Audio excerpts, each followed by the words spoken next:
Hey everybody, welcome back to Rare Was Photos. We're going to be reading some more Elvis and Gladys today. This is a great book that somebody suggested that I read, and I happen to have bought it in a group of books. And I was intending to get around with it, and then around to reading it, and then it fell off the shelf, and I found something that was kind of very important to the Elvis and Lucy Are You Lonesome Tonight book. But some of y'all said, hey, you really want me to play more piano? I am a trumpet player. I don't even know if I can say that anymore, but I was a trumpet player. That was my main instrument, and I became a guitar player and songwriter. But piano is just one of those things I've never really had a piano around. If I had a baby grand around all my life, I would probably be very good at it because I would sit there and play it all the time, and I would have done it when I was younger with more time. But you know, the point of me showing you guys some chords the other day was the fact that y'all can learn at any age. You know, you can learn the whole major chords, you know, the 1, 4, 3. You can play, and you can sit there and play until your fingers get used to moving around. But some of y'all asked me to play something, so I like to just ad-lib.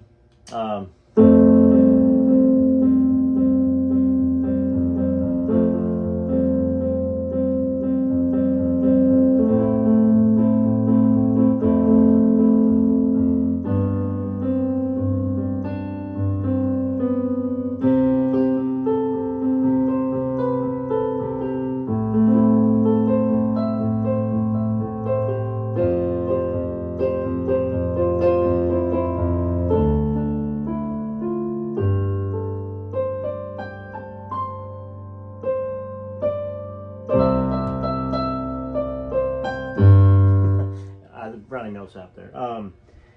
But once again, I wouldn't call myself a piano player. Yes, could I do a gig? Yeah, I could. It would be an amateur sounding gig because I'd be messing up on the piano all the time. But, you know, put on my blue suede shoes and I boarded the plane. I mean, I can chord enough, you know. Touchdown in the land of the Delta Blues, in the middle of the pouring rain. So I can sing some, but I'm a guitar player. I mean, if I'm going to go do a gig, it's going to be me on guitar, and maybe I'll sit down and play a song or something, you know. See, once again, I'll mess up left and right. Let's get to some reading of Elvis and Gladys, okay? Let me see where I left off. Let's see. I didn't really... So Captain Marvel Jr., we read about that. All right. Here we go. I'm really very early in this book. Let me move this up a teeny bit.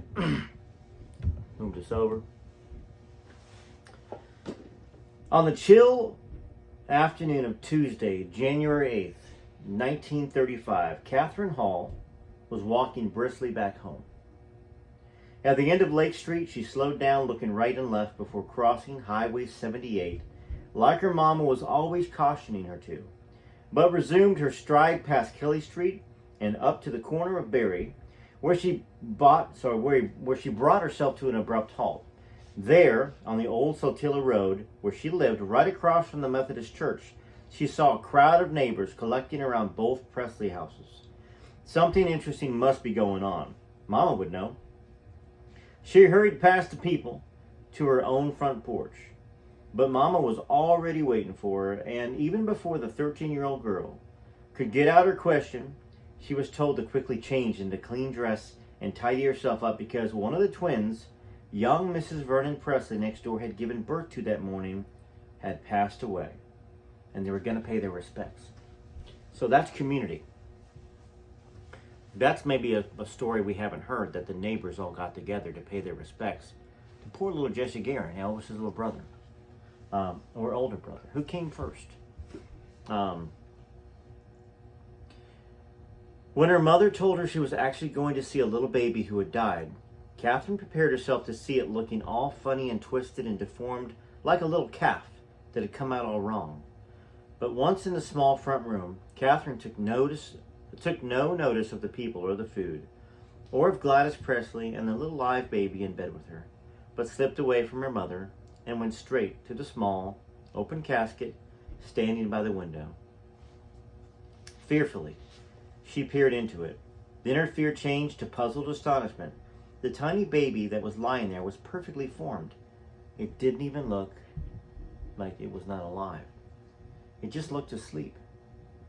She glanced around at the grown-ups. Perhaps they'd made a mistake. Later on, Catherine just couldn't help telling her best friend that in her opinion they could have made a mistake putting that little infant in the casket. The baby didn't look like to her it had anything wrong with him. Could he just be alive and just quiet, resting or something? But Catherine's best friend was one of Vernon Presley's younger sisters, and therefore, being infinitely better informed about the whole matter, she was in a position to put Catherine right. She told her not to be so simple, and of course the baby was unalive. Wouldn't Mrs. Edna Robinson, who midwifed most of the babies in East Tupelo, and Dr. Hunt, whom Vernon had fetched because of the emergency, wouldn't they be expected to know everything there was to know about such things? She went on to tell me more, that the second twin, the one who was all right, hadn't come out till a whole half hour after the first one, and that he hadn't arrived until 4:30 in the morning. They'd already named him Elvis Aaron. So Jesse Garon was Elvis's older brother.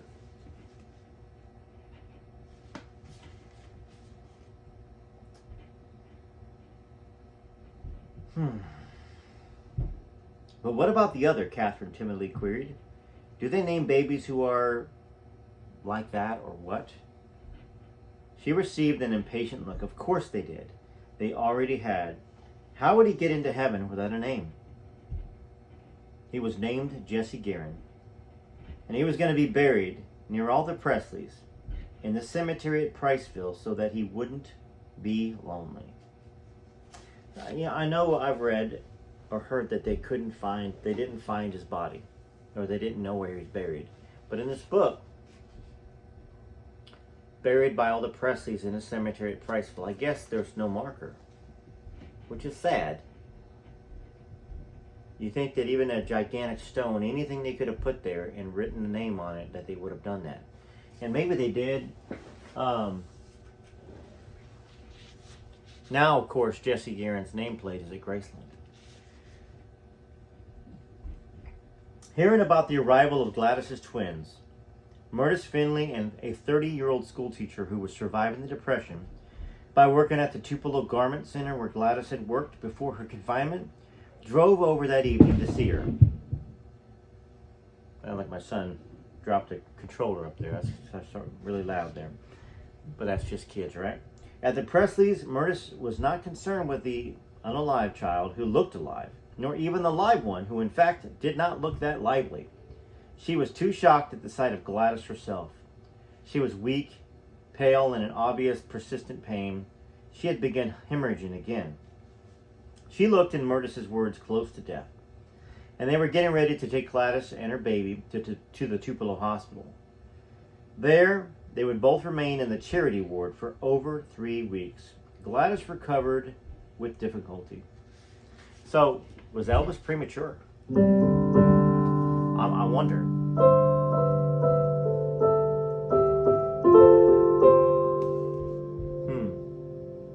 Because Jesse was born, stillborn. Elvis 30 minutes later. Hard to know, I guess, right? Guess we can just guess at it. Gladys was one of special concern to Murtis. She had watched the Smith children grow up hungry. There had been 6 or 7 of them at the time. She could never really keep count, and they had lived on the Wilburn farm across the road from the Finleys in a small community called Gilbo. Gladys Smith, the darkest and chubbiest of them, was to Murtis the prettiest and her special favorite. Images of the Smith children tumbling over each other into the Finleys' farmhouse came back to her. So Gladys was very young here, by the way. I know we always picture Gladys the age that she was, which was still young. I mean, 46 when she passed away. In 58, and of course when Elvis became famous in the 56, 55 area, that would have put her right around that 42 years old. 43. Like Elvis passed away at.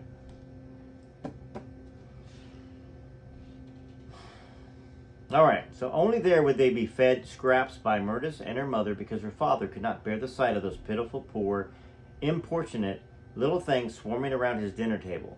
Their hungry faces upset him so. Then Myrtis had gone up to Memphis to a training college for teachers, and the Smiths moved off someplace else. Myrtis hadn't set eyes on Gladys for about 11 years, when they met up again at the Tupelo Garment Center in 1934. As the snow flies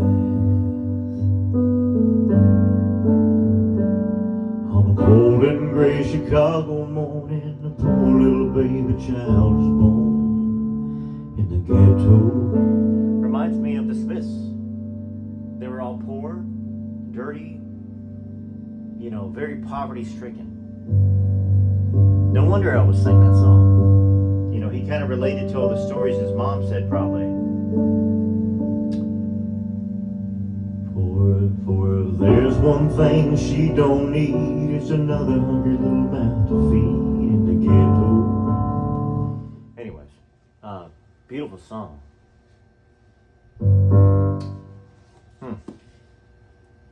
Sorry I messed it up. I can play it on guitar a little bit, but I've never played it on piano before. Let's see here. Boom, boom, boom, boom, boom. So it was about the beginning of November, as Myrtis describes it. The noon whistle shrilled, and she was just walking down the steps of the factory to go to the lunch, when a very pregnant, very pretty woman with smooth, neatly arranged black hair and huge swollen legs, all wrapped up in ragged bandages, smiling, approached her and asked her if she wasn't Mrs. Verdy Finley's daughter. She'd heard she was working there. "Why, it's Gladys Smith," exclaimed Myrtis, giving her a big hug. "Mama told me you'd gotten married." "That's right. I married Mr. Vernon Presley a while back. I'm going to have my baby soon," she said unnecessarily.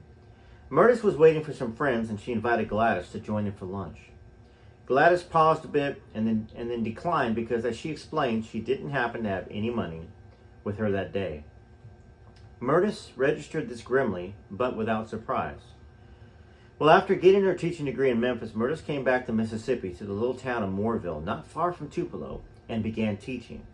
In the Depression, the banks faltered, then failed, and then finally shut down in March of 1933 by Roosevelt, leaving Myrtis with 14 teacher certificates and no banks to honor them. So, hold on. So 14 teacher's certificates. That must be checks. Old school ways of saying checks. That's in no way, no banks to honor them. In fact, of this she continued teaching for another year until she reluctantly got herself a full-time job at the Tupelo Garment Center. Factory wages were notoriously low, but the Great Depression, the great economic leveler, stimulated great fellow feeling. Myrtis reissued her invitation to Gladys, promising that she and her friends together would share the cost of Gladys's midday meal. The truth was that Myrtis could not have afforded to even pay for Gladys's meal alone. The Great Depression. So, any of y'all that are on this channel, you would have to be how old? Let's just say if you were 10 years old and 29. That means you're born in 1919. That puts you 95. There may be some folks on this channel that are 95, or maybe a daughter or son that knows that their mom or father watched this channel. I would love to talk to you about that. I would love to talk to you about the Great Depression, to put a human face on it. Stories. These are stories that get lost, like the veterans from World War I, World War II. I think there's only a few left from World War I. But World War II, there's still quite a few, but still, eventually, they're going to be, they're going to be lost to time.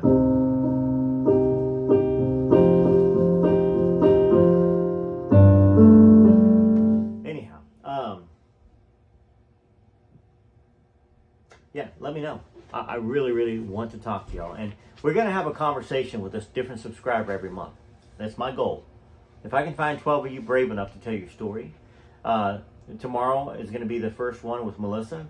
I want y'all to talk about your family, about Elvis's influence, your favorite movies, your favorite songs. You know, what you think about some of the videos. You might not agree with me on all of them. Melissa does happen to follow the Are You Lonesome Tonight, Lucy DeBarbin, Elvis and Lucy series. But you don't have to. You don't have to agree with me on stuff like that. We can have a conversation and ask questions and talk. So continuing with the story here. So that's sad. You have a teaching degree and you can't get anybody to honor these certificates that I guess are checks. Must be. Over lunch, as Murtis observed Gladys's ponderous body and the haggard expression on her face when in repose, she recalled her mother saying to her about a year ago, "Guess who I saw the other day in town? Gladys Smith, wearing a blood-red dress and looking so pretty and so pleased. Told me she got herself married to one of those Presley boys from East Tupelo. You know, the ones from above the highway." Murtis's mother, by capitalizing the first letter of those three words, gave the phrase a nuance that anyone living in Lee County at the time would have caught. Of course, all of those East Tupelo boys was on the wrong side of the tracks. But that particular little community of 5 short streets lumped together under the phrase above the highway was the wrongest. It was the dwelling place of the poorest white laborers. Working hard. Maybe poor, maybe the poorest white laborers, but probably the hardest working. However, Gladys's face at lunchtime was rarely in repose. Mostly she was her cheerful, chattering self, so pleased that she was at this reunion with her childhood friend. The friend who, together with her mother, Miss Verdi, she had the best reason in the world to be grateful to, and who even this very day was keeping her hunger pangs away. I have to say that I can relate. I remember getting pulled out of class in grade school. 2nd grade, 3rd grade, 4th grade, one of those grades or all of those grades. And they knew I was poor. And I remember a janitor, Mr. Perry, always made sure to come get me out of class, bring me into the cafeteria, and I'd have a bowl of oatmeal or something like that. Because I was hungry. I was a skinny little boy. In fact, I was a skinny thing all the way up until I was 18 or 19. But in high school, you know, I'm not tall. I'm not 6 foot tall. With a hat and boots I am, but, you know, that don't count. About 5'9" and a half. Closer to 5'9" probably. I was 5'9" and a quarter when I was at my Army induction. I didn't end up going in the Army, by the way. That's just, I was inducted in the delayed entry program. Kind of a regret, but I can't regret having my beautiful family and my boys and stuff. But back to that, back to the being skinny. I was 120 pounds in high school. It's pretty thin, you know, mainly because I didn't have food. So I didn't have food growing up, and like Gladys and Elvis, you know, the generosity of others, you know, filled my stomach.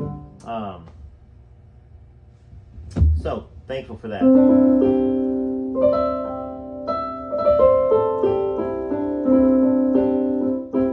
Okay, and really, the generosity of others helped me learn music too.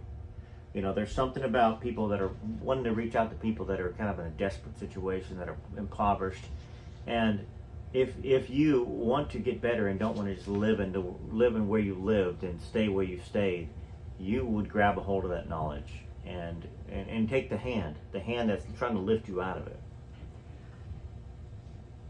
All right, back here.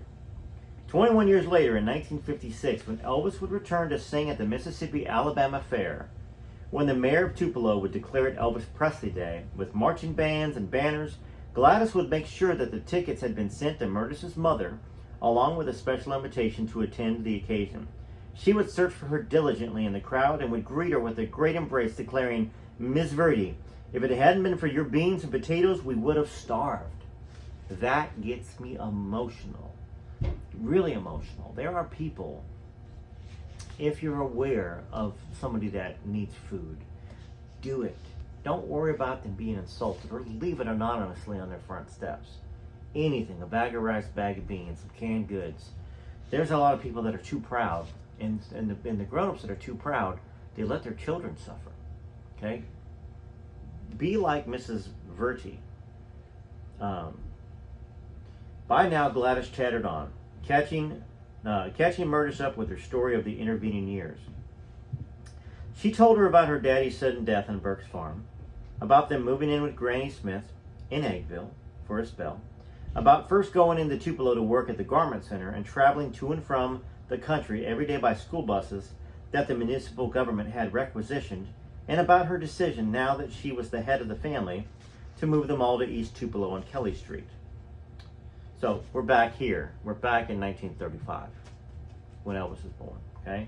I probably should have said that. It didn't say it in the book, but just so I don't get confused, because we went from Gladys finding Miss Verty in the crowd in 56 to back here in 35, okay?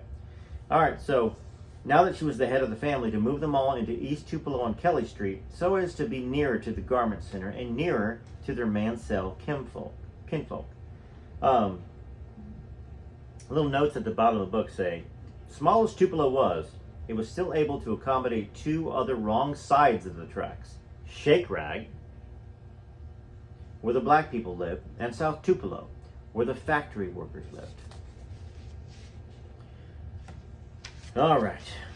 So they want to be closer to the garment center and nearer to their Mansell kinfolk, especially Uncle Gaines, who was a preacher at their church.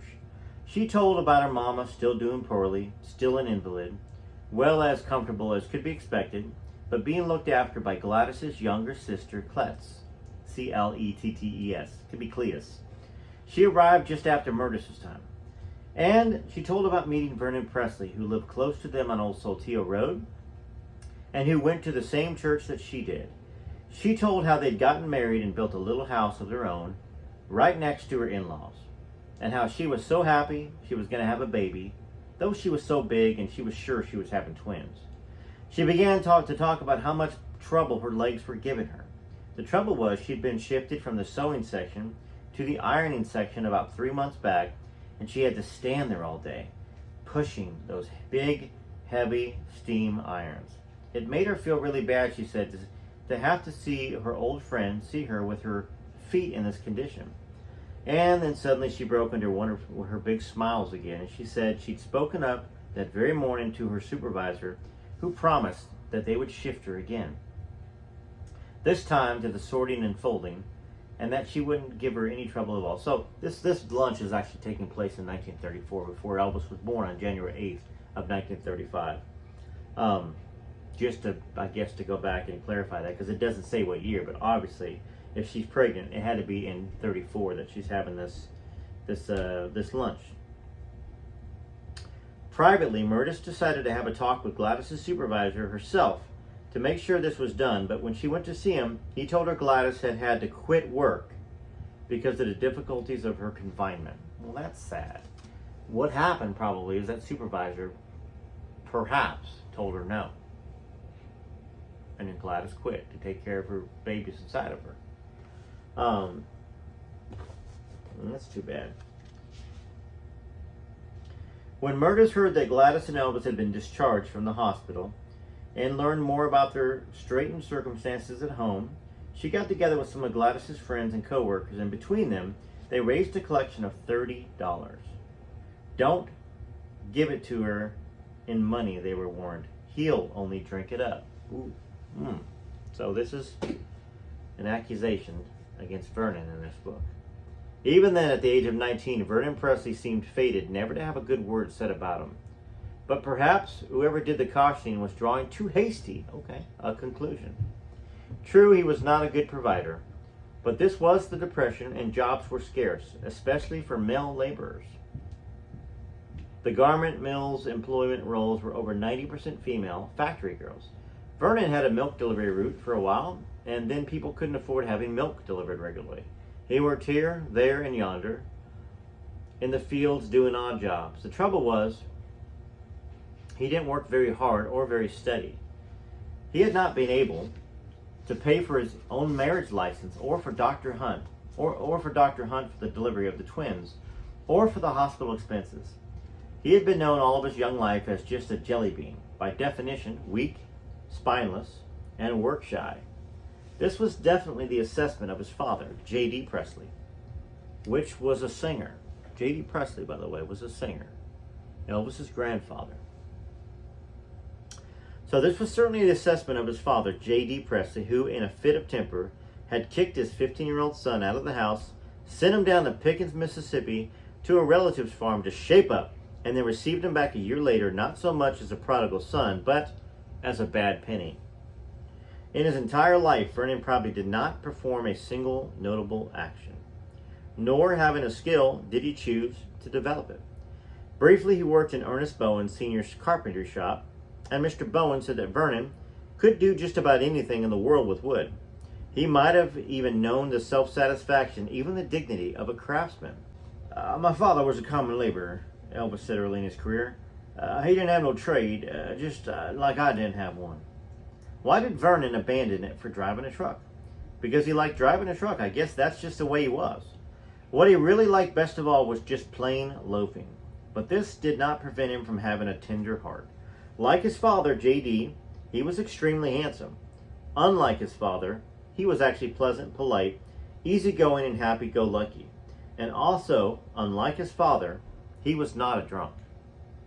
So really, he got that reputation because of Elvis's granddaddy, J.D. Presley. He genuinely loved his wife after his fashion, and he worshipped his baby child. A month after Elvis's birth, Mrs. Lily Martin, the lady of the house whose fence Vernon was repairing, came upon him in tears. When she asked him what was the matter, he told her that he couldn't stop grieving over the dead twin. She pointed out that one of her children had lived and turned out to be a helpless cripple in mind and body. So perhaps it was for the best. But Vernon was inconsolable. Instead of giving Gladys the $30 in cash, her friends gave her a baby shower. Baby clothes and linen, baby food, baby toys, and a high chair. Gladys was overjoyed. It was not the first, nor the last time in her life that Gladys would be grateful for the charity of friends. To the poor of the South, it was a way of life. That's going to conclude that reading. I like the background. You know, I mean, maybe it's not super duper duper exciting, you know, but we're getting some background on Vernon and on Gladys and really baby Elvis in a sense. I'm sure we're going to get even more. So yeah, let me know what you think. I'm going to keep reading, and got more to read. Obviously, we got to read another section of Are You Lonesome Tonight? We got to read Child Bride. We got to read The Faith of Elvis. That's coming up again. Of course, Elvis and the Twilight of Memory, June Juanica. We're gonna touch base upon that again and do some more reading. And you know, I need to read some of this. The Michael Edwards, Priscilla, Elvis, and Me. And of course, before I do that, we need to continue reading Lisa Marie Presley's memoir. So a lot of reading to be done. We'll see what I get done today. Maybe I can get some more reading done today and get 2 or 3 more videos out for y'all. This weekend I'm going to probably be pretty busy doing some reading for y'all because it's snowing outside, and in between playing with my kids out in the snow, which they're going to do most of the playing probably, but I am kind of like a mother hen, father hen type, and I'm always making sure they're safe and warm, just like my wife is. Yeah, so I will have time. Okay? TCB TLC, this is Rare Elvis Photos. Till next time.